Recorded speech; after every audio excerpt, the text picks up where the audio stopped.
Hey everyone, how's it going?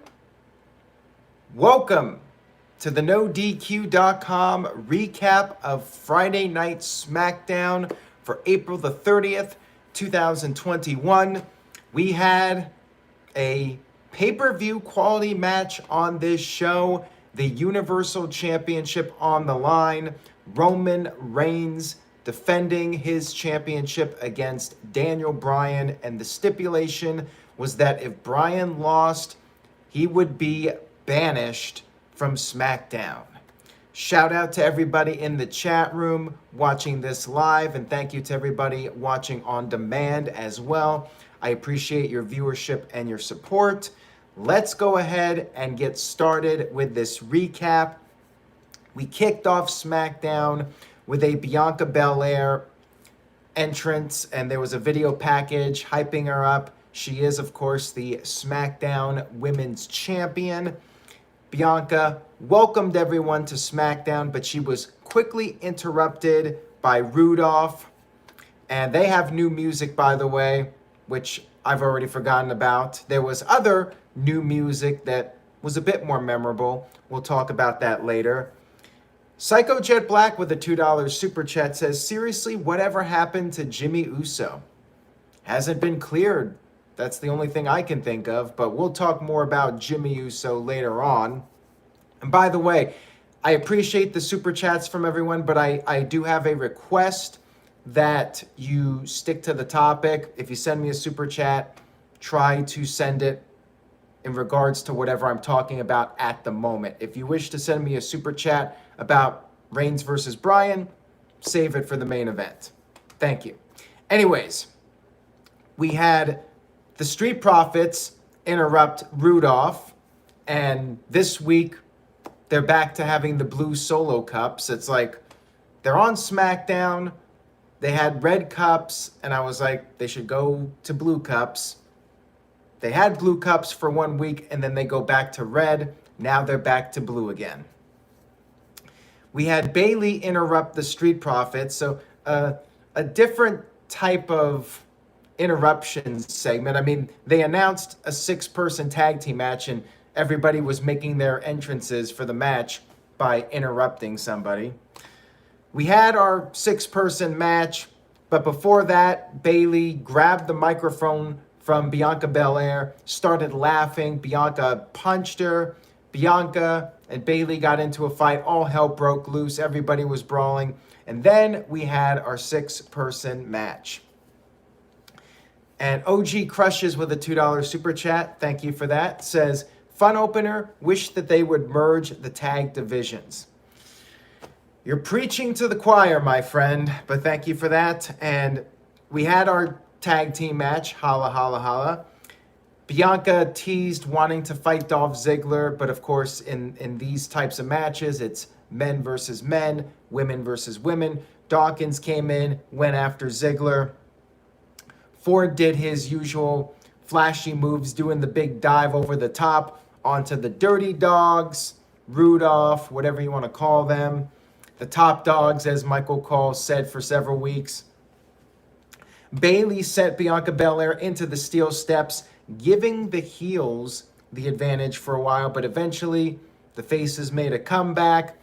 You had Bianca hitting the KOD, the kiss of death, to Bayley. And then Bianca used her hair. She whipped Bobby Roode with her hair. And that led to the Street Profits finishing off Roode. Ford came off the top with the frog splash. He got really high on this one. Like getting high to the point where I'm not even sure RVD could get that high. And few people know about getting high to that degree than Rob Van Dam. Ford did it. He got some massive airtime and picked up the victory. Like OG Crush has said, nice, fun opening way to kick off this week's SmackDown. Yes, as Tic Tat Tat would say, this could be considered as the 6-star frog splash from Montez Ford. We had Daniel Bryan interviewed backstage about his match with Reigns. He said he's excited for it to be a fair fight. He's confident. He tapped out Reigns once before, and he plans on doing it again. And he said when he wins, his first title defense will be against Cesaro. Richard Henderson with a $5 super chat. Thank you very much for that, Richard. I appreciate it. He says, "Hi, Aaron. Sorry to go off topic, but I just wanted to say thank you for being very kind last month for the passing of my mother. Thank you." Again, my condolences, Richard. I appreciate you tuning in, and thank you to everybody else for watching and following the channel. We had Seth Rollins talk about the Reigns versus Bryan match. Throughout the show, we had several wrestlers in WWE giving their predictions for the match, which I thought was a really nice touch. I mean, it gave this match a big fight feel, a bigger fight feel than it already had going in. So well done by WWE to give it the sports-like presentation with all the wrestlers being interviewed about the match and giving their predictions. The one and only Caleb Jacobs with a $5 super chat. Thank you for that, Caleb. He says, "Who do you think will finally take the titles off of Rude and Ziggler? They have been champions for almost 5 months now." Well, that's a great question. Now, Ford and Dawkins got the win, so they could get another title shot. And I'll talk about this now real quick. There was a backstage interview with Rey Mysterio and Dominic, and they were teasing that they would become the first ever father and son SmackDown Tag Team Champions. So that could happen as well. But one would think if that's a possibility, you have to have heel champions, which would mean that Rudolph will keep the titles for at least a little bit longer if Street Profits will be getting another match at some point. TJS with a $3 super chat. Thank you for that, Tyler. I appreciate it. He says, "Can't get Pat McAfee sounding like Matt Striker out of my head." Yeah, it sounded even more like that. And last week, it's interesting to note that the first week that Pat was there, he was not told anything by Vince McMahon in his ear, which is something that happens with all the commentators. Vince is always producing them backstage, micromanaging them, whatever you want to call it. Last week was the first week that Vince was producing Pat McAfee, and that's when he started to sound like Matt Striker. And now this week, even more so, sounded like Matt Striker. Is that because of Vince's influence? Vince is trying to get him to settle down a little bit, and thus Pat sounds like Matt Striker? Very well could be the case. OG Crushes with a $2 super chat says, "Rollins picking Bryan. Tease?" Yeah, so Rollins, he laughed at Daniel Bryan. However, he actually thought that Bryan would pull off the big upset. And then Rollins challenged Cesaro to a match on next week's edition of SmackDown, which, by the way, will be old school. I'm hoping it'll be something cool other than we're going to have Ted DiBiase show up. And Ted DiBiase was cool on NXT, don't get me wrong. But you know how these Legends shows go, the old school shows go. It's the same people that were never even really on SmackDown, like Sergeant Slaughter. And like, can you even have an old school SmackDown without the fist? Like, you got to have the giant fist. I'll give them a pass if they have the oval set, but my guess is next week it's just going to be the regular SmackDown set. They need to at least have something like from the first set or the fist. Ideally, the fist. Everybody's been wanting to see the fist. They've had the fist at their warehouse for so long. You got to get that fist on the show. We need the fist. We all need a big fist in our lives. And hopefully next week we get it. The one and only Caleb Jacobs with a $5 super chat says, "I heard it was a one-off with Impact Wrestling, but do you think Mauro Ranallo should replace Matt Striker on commentary on Impact?" Yes, 100%, no doubt about it. Mauro Ranallo should be announcing on any show. Any promotion that wants the best announcer in the world, you got to have Mauro Ranallo. Pay whatever he wants.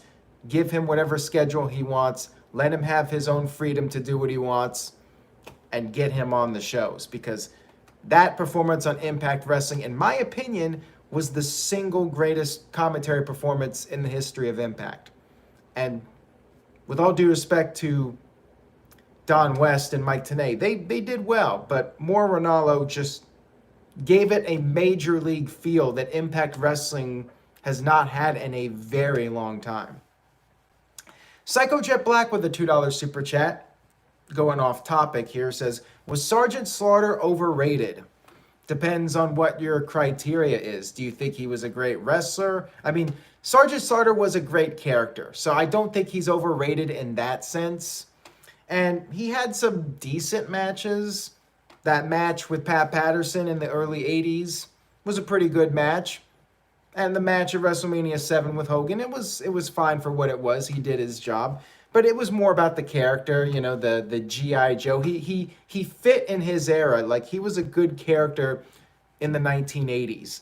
It's a dated character, but, you know, it is iconic. People still think of Sergeant Slaughter as a great character. I just think WWE throws him into these legend shows way too often, instead of bringing in some different people that we don't get to see that often.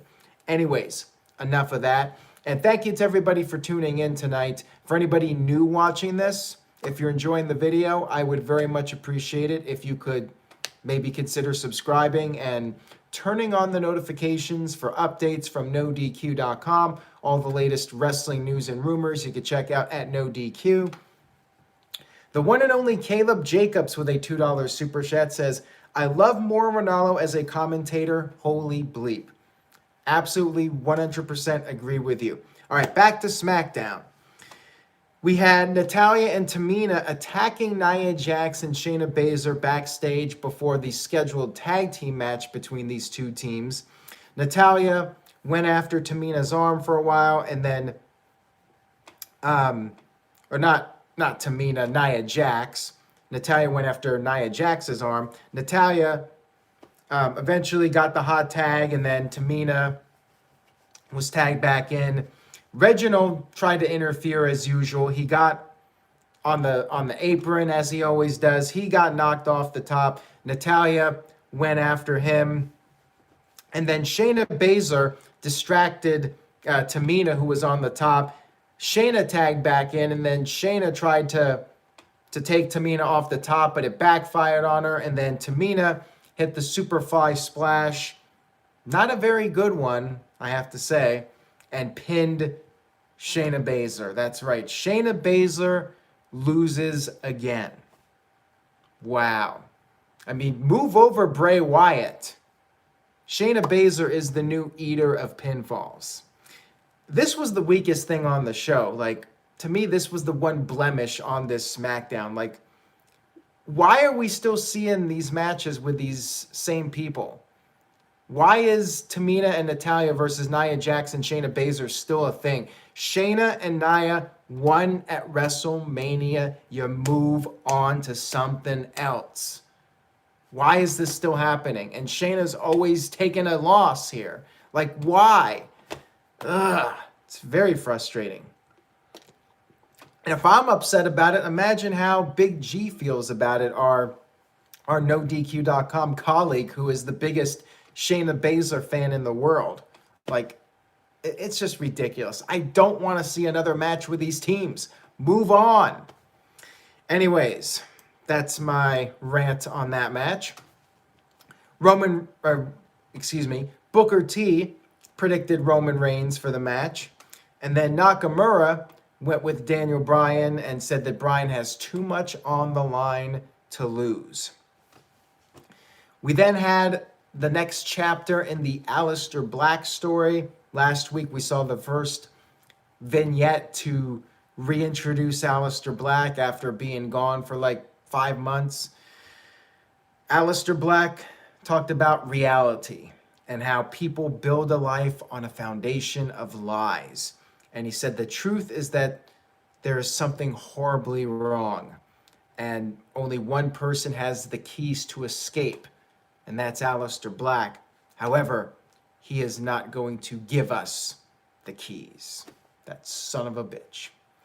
So yeah, that was that. And I guess next week will be chapter 3, and we'll probably have like 15 chapters before he actually has a match on TV. Oh boy. We had New Day members Xavier Woods predicting Daniel Bryan. However, Kofi Kingston went with Roman Reigns, thinking that Jey Uso would be the difference maker. Smart man is that Kofi Kingston. He's been watching those Roman Reigns title defenses. We had Big E Langston versus Apollo Cruz for the WWE Intercontinental Championship. And before the match, Big E cut a promo talking about how he's going to get his baby back. What is he, R-Truth now? Apollo dominated most of the match, but then Big E made his comeback. Apollo regained control, did a moonsault off the apron, but then Big E came back, got a few near falls. Apollo hit a DVD on the apron, and then he hit a splash, but Big E managed to kick out of that. Big E recovered, hit the big ending, and then General Aziz pulled out Big E as Big E was pinning Apollo, threw Big E into the ring post, causing a disqualification. Then we had Kevin Owens run down. He got attacked by General Aziz, and then he got overwhelmed by the heels. Big E made the save, and then Sami Zayn showed up, hit the haluva kick to Owens, and then Zayn grabbed the Intercontinental title and was having memories of being the champ. Apollo was pissed off that Zayn had his championship, so Zayn tried to calm him down, handed him the championship back, but of course, Zayn got taken out with Commander Aziz's Nigerian nail. Commander Aziz, General Sneeze, whatever the hell his name is. OG Crushes with a $2 super chat says, now people won't care when Aleister Black wrestles. Well, that's the thing. You gotta rehab the character. It's been damaged now because people are just conditioned to think that these vignettes are not going to lead to anything. So it's going to take a lot to get people to really care about Aleister again. And we have a $5.87 super chat. $5.87 super chat from Caleb Jacobs. He says, Aleister Black's promo reminds me of Jericho back in 2008 saying we don't deserve to be saved. Remember, save me. I was actually thinking what Virtue from NoDQ.com was thinking reminded me of Sean O'Hare back in 2003, the I'm not telling you anything you don't already know. Kind of has that vibe, the big menacing guy in the suit trying to tell his little stories, you know. Felt like that to me, except Sean O'Hare's videos were with a white background and Aleister Black in a black background. But other than that, to me, they have a very similar vibe. Brian Spencer with a $5 super chat. Thank you for that, Brian.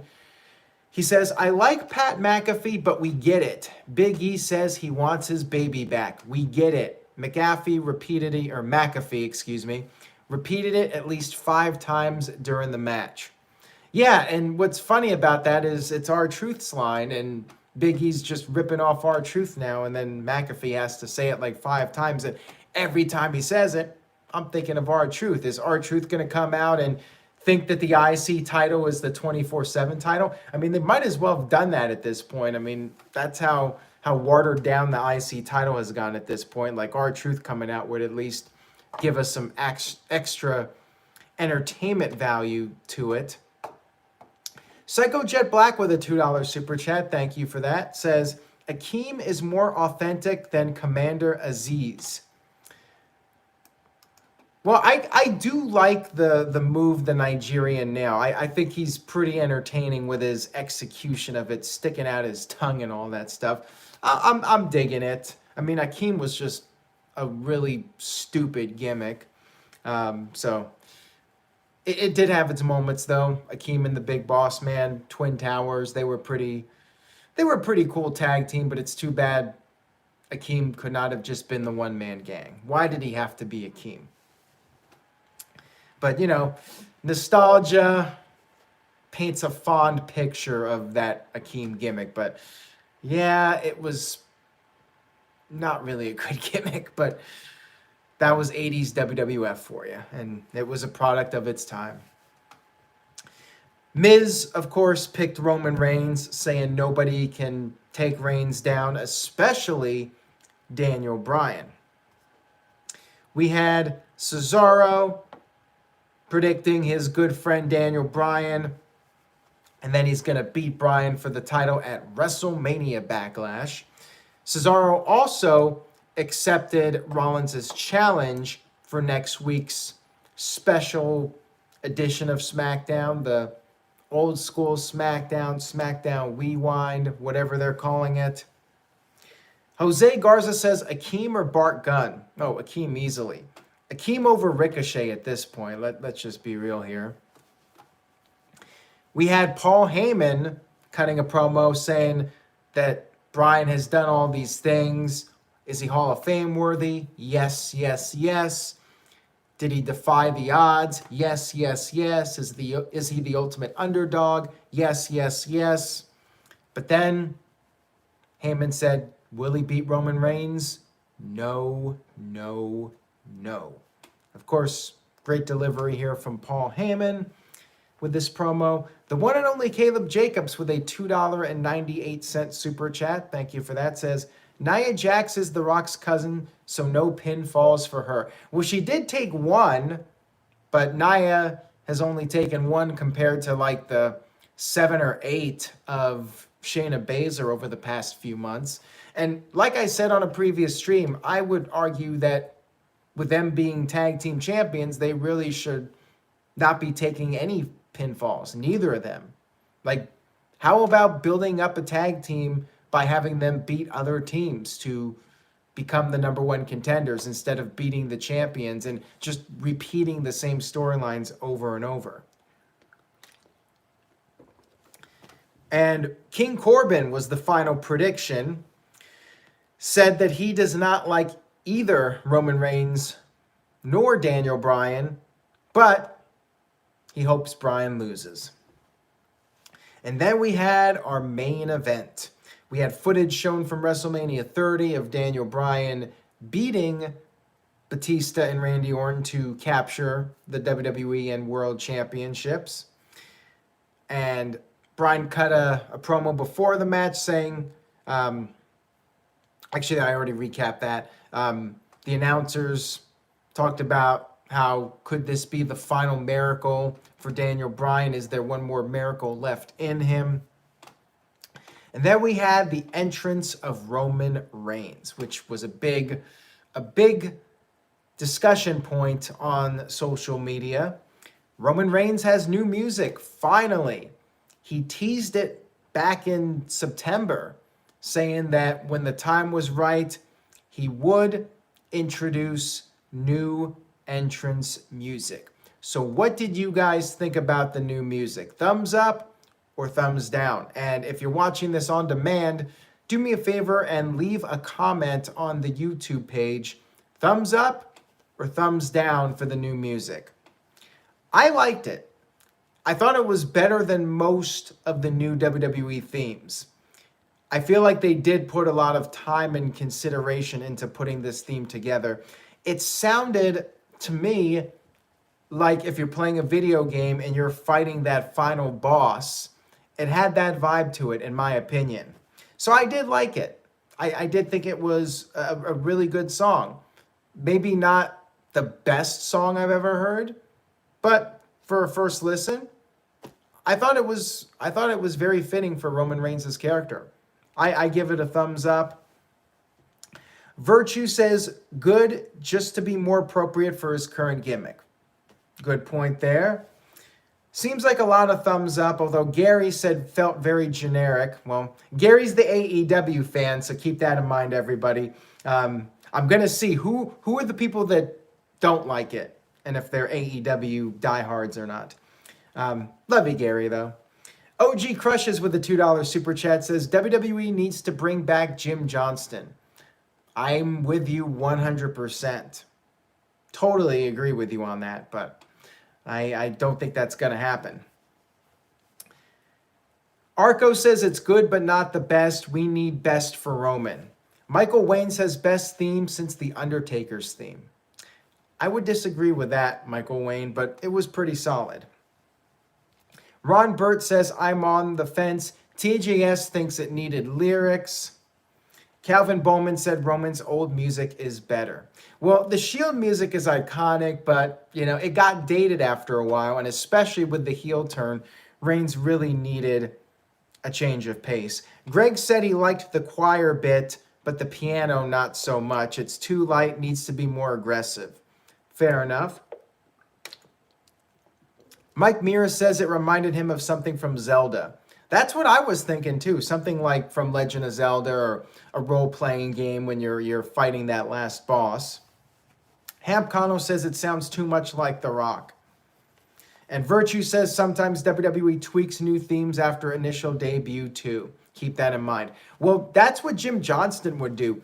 Jim Johnston would tweak the theme songs a lot. Like if you go back to the 90s and the Attitude Era, The Rock had like 6 or 7 variations of his theme music. Jim Johnston was always tweaking it and adjusting it for the character changes.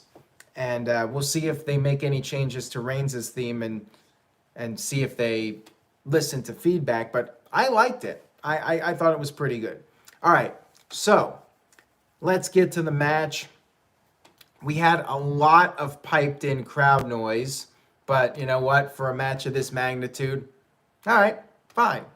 Pipe in the crowd noise. It's a big match. Bryan got a fast start on Reigns, but then Reigns took over, dominated for a while. Bryan got his first comeback in with a super back suplex off the top, and then he countered a Superman punch by kicking Reigns in the arm, worked over the arm for a while. He sent Reigns to the outside and then went for his running dive, but Reigns caught him and suplexed Bryan on the floor. Reigns then went for the spear on the outside, but he missed, and he crashed through the barricade. And then later on in the match, Bryan hit the running knee, but Reigns was able to get his foot on the rope. Reigns then hit a spear. Bryan kicked out of that. And then Reigns put on the guillotine, but Bryan was able to slip out of it, went back to the arm of Reigns, put on the yes lock. However, Reigns was able to get to the rope. And then Bryan got it on again, back in the center of the ring. Reigns somehow managed to power out of that. And then Reigns used his other arm to put the guillotine on Bryan. Bryan fought it, but finally passed out. Still, your Universal Champion, Roman Reigns. And this means Daniel Bryan is done on SmackDown. Now, will he really be done? Because we know how retirements go. I think so. Bryan could always go to Raw. Could go to NXT, which a lot of people are hoping he'll do. And maybe he just ends up working somewhere else when his contract expires.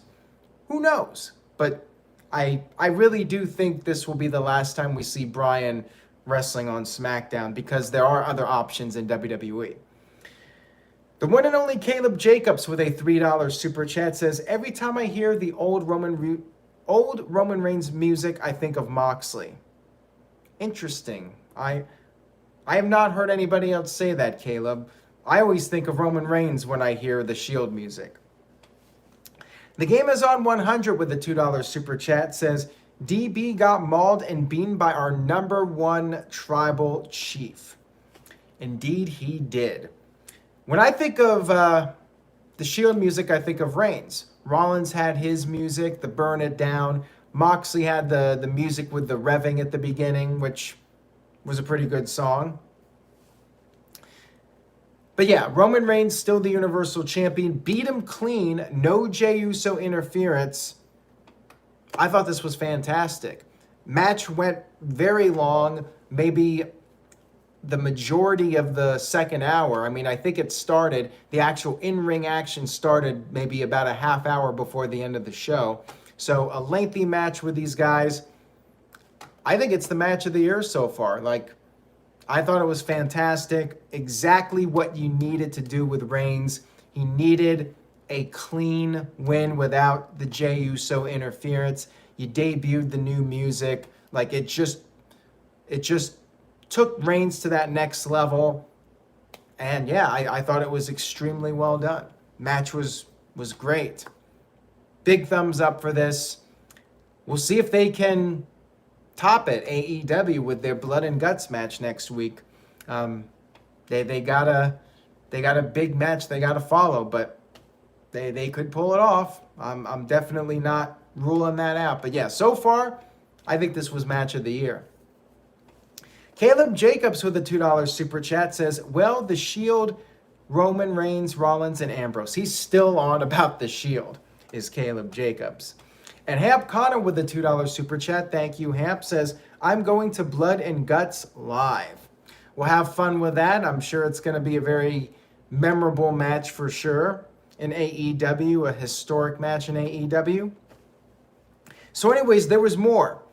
After the match was over, we had Reigns grabbing a steel chair. He was going to finish Bryan off for good with a concerto, but then Cesaro ran down. He attacked Reigns, hit one of his uppercuts, but then Jey Uso showed up, which is fine. This is post-match. Jey Uso shows up and attacks Cesaro, and he ties up Cesaro in the ring ropes, so Cesaro has to watch Roman Reigns deliver that concerto to Daniel Bryan, sending Bryan away to wherever Bryan's going next. I loved the post-match too. Great stuff here to set up Reigns versus Cesaro. Fantastic show. Great SmackDown. Now, TJS, I'm not sure if he's trolling or not. He sent in a $5 super chat. He says, terrible show. Reigns' entrance sucks. Boring, predictable main event. Wrong guy won. JK. Good stuff. Is Reigns the coolest guy since Austin? Coolest in quotes. I mean, definitely the best version of Reigns that we've seen. And yeah, I think he definitely has that cool factor and just credibility, a level of credibility that we haven't seen from a top heel in a long time. I mean, maybe Randy Orton, when Randy Orton was at the peak of the Viper gimmick, that was pretty badass, with Orton just being a cold-blooded legend killer and taking people out with the punt and whatnot. Psycho Jet Black with a $2 super chat says, Roman Reigns versus Karrion Kross at SummerSlam? Probably not this soon. Like, if Karrion Kross is being groomed for a top spot in WWE, I think that's going to play out over a longer period of time. Could we see Karrion Kross win the Royal Rumble next year? I think that's a better possibility, but I think SummerSlam's too soon. Definitely too soon. OG Crushes with a $2 super chat says, do you think Seth Rollins is turning face soon? I think he has to. You have to do Rollins versus Reigns with the roles reversed. I think that's inevitable that we get that at some point. Now, the question is, what happens with this upcoming match? I think Cesaro has to beat him again, and maybe Rollins takes, a couple more months off, comes back as a babyface, and gets right into a program with Reigns. And no, I don't think Cesaro's winning the world title, as much as I know people would like to see that. But never say never, I guess. It's always a possibility. Anything can happen, as Vince used to say. Mike D with a $5 super chat says, planting the seeds for Seth Rollins versus Roman Reigns by Seth betting against Roman during his interview.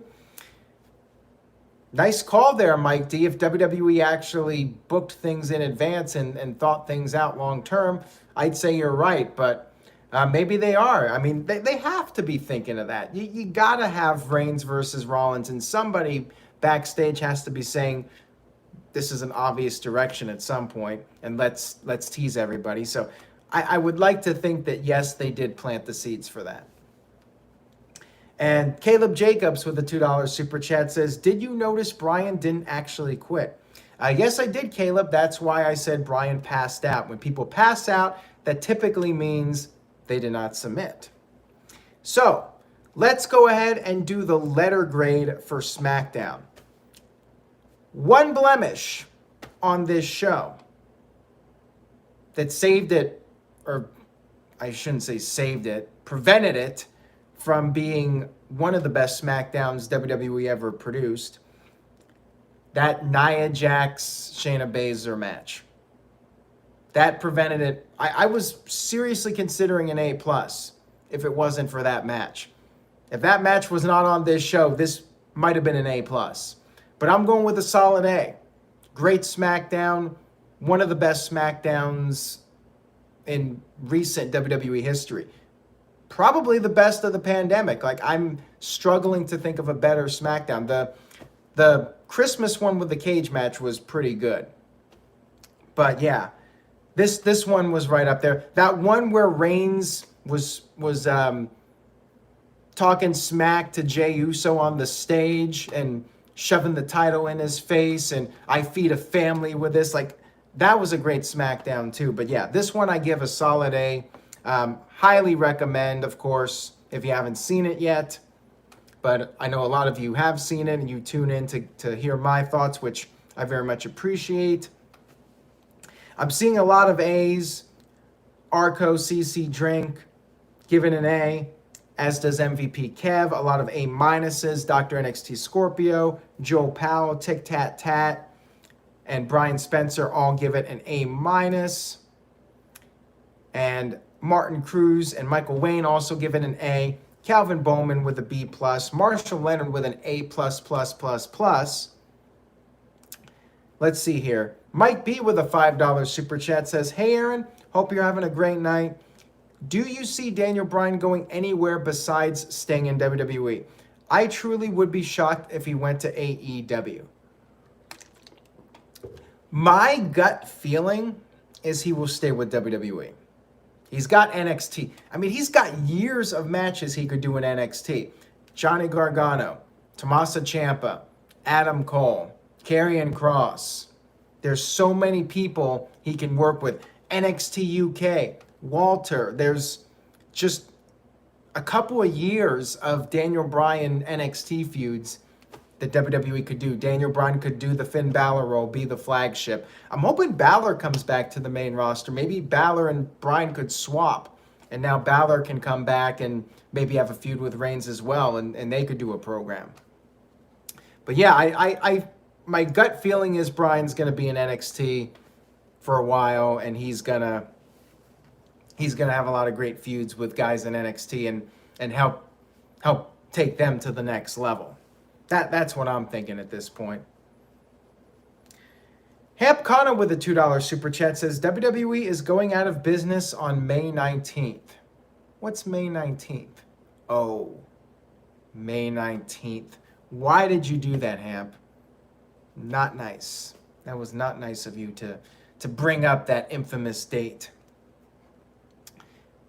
And Gary thought that the match was too long and they should have saved it for WrestleMania Backlash. Well, the thing is, number one, there was the NFL draft, so I know WWE was trying to do a big match to combat that. And keep in mind, that Fox television deal is worth a lot of money for WWE, so they want a lot of people tuning in. They want the viewership.